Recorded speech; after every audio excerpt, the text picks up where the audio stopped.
Bonjour Monsieur Hamon. Bonjour. Alors on avait quelques questions à vous poser.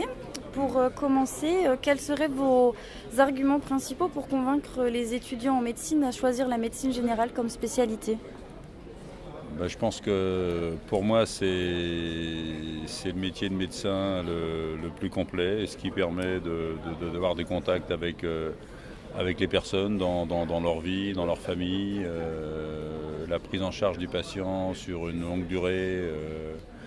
Ça permet vraiment de nouer des contacts et d'apprécier la vie des gens. Et je n'ai jamais fait de gériatrie, mais c'est vrai que j'apprécie beaucoup le contact avec les personnes âgées, les leçons de vie qu'ils nous donnent. Et je trouve que vraiment la médecine générale que j'ai exercée, que j'exerce encore depuis maintenant 42 ans, dans un groupe de 5 médecins généralistes. C'est pour ça que quand j'entends parler de solutions révolutionnaires avec les maisons de santé pluridisciplinaires, moi je suis convaincu qu'effectivement l'exercice en groupe est un exercice qui est particulièrement intéressant, enrichissant, et que je n'aurais certainement pas fait 40 ans tout seul dans un cabinet. En même temps, quand je vois se construire ces maisons de santé hypertrophiques avec 30, 40 personnes, je me dis que les Français savent déjà la difficulté, ce que c'est de vivre à deux. Vivre à 5 médecins, c'est pas toujours facile. Ça demande beaucoup de souplesse, beaucoup de compréhension. Et je suis toujours un peu inquiet quand je vois ces maisons de santé qui sont avec 20, 30 professionnels de professions différentes. Ça peut être certes intéressant, mais sincèrement, je pense que la durée de vie de ces maisons est quand même fragile. D'accord, merci. Ensuite, est-ce que vous avez l'impression que Marisol Touraine est à l'écoute des revendications du terrain?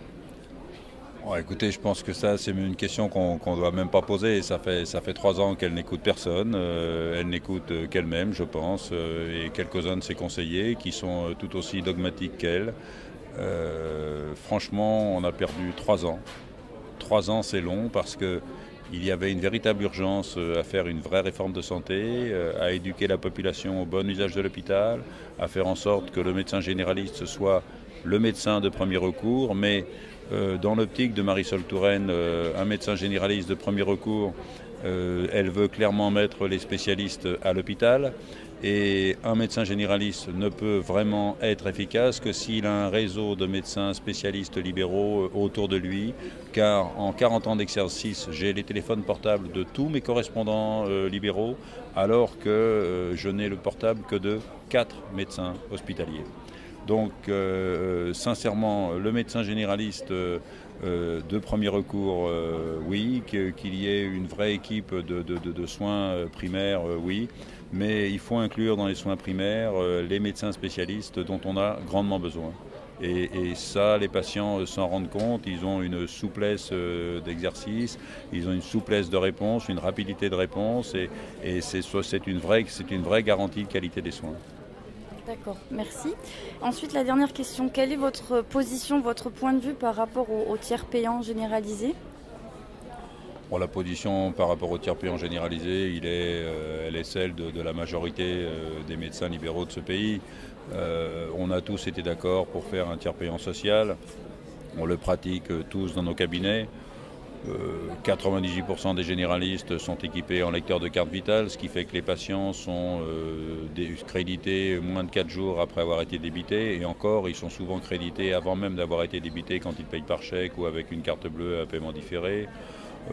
Franchement, le tiers payant généralisé, ça n'aurait même pas dû être une question, ça n'aurait même pas dû figurer dans une loi, car oser dire que l'argent chez le médecin est un problème d'accès aux soins, c'est faux, et c'est mentir aux Français de le dire, car les Français renoncent aux soins de médecine dans 1% des cas, et encore parce que c'est l'éloignement du médecin qui fait que les patients renoncent aux soins.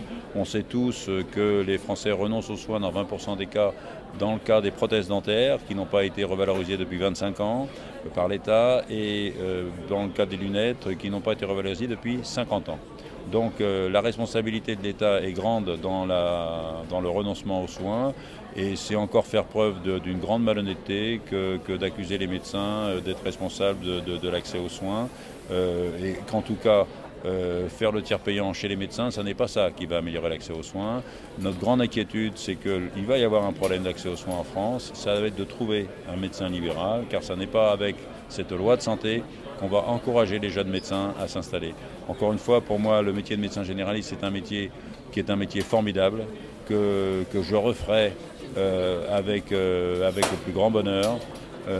Sauf qu'on est en train de nous noyer sous la paperasse, de nous noyer sous la protocolisation, et c'est pour ça que mon syndicat demande un forfait structure pour que les jeunes médecins puissent travailler dans les conditions des médecins européens, avec du personnel de secrétariat, avec du personnel médical, et qu'ils soient rémunérés avec un forfait structure qui permette cette embauche, mais en même temps en échange simplement d'une coordination des soins et d'une continuité des soins, non pas de cette protocolisation qui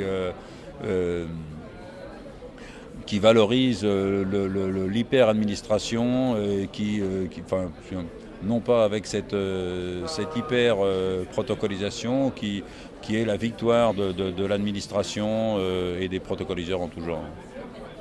D'accord. Je vous remercie pour vos réponses. Bonne journée. Merci à vous.